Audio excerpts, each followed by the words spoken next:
My Brother Sam is Dead by James Lincoln Collier. Epilogue. I've written this story down in this year, 1826, on the 50th anniversary of the founding of our nation to commemorate the short life of my brother Samuel Meeker, who died 47 years ago in the service of his country. I am 64. Although I hope to go on living in health for some time yet, the major portion of my own life is spent. It has been a happy life and successful for the most part. I no longer live in Reading. After Sam's death, I hated the place and wanted to go away, but the war went on for almost 3 more years, and while the fighting was on, it was difficult to think of building a new life in another place. For the first few months after Sam's death, I was not able to do much more than my basic chores.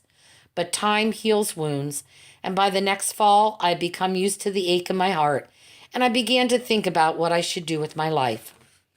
I started to make a study of calculating and surveying with Mr. Heron, who was kind and didn't charge me for lessons.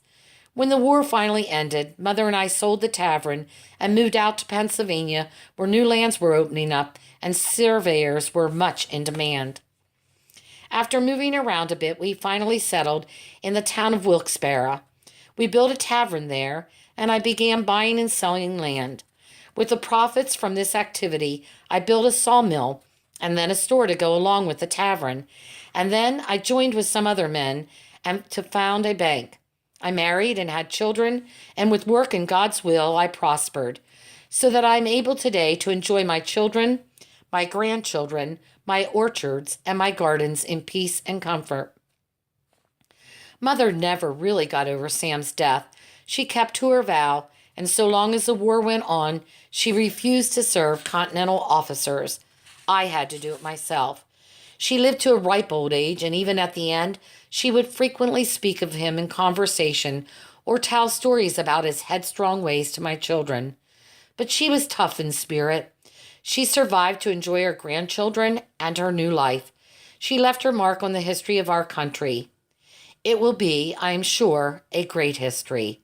Free of British domination, the nation has prospered, and I along with it. Perhaps on some anniversary of the United States, somebody will read this and see what the cost has been.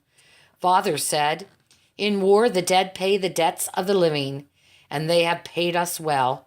But somehow, even 50 years later, I keep thinking that there might have been another way, besides war, to achieve the same end.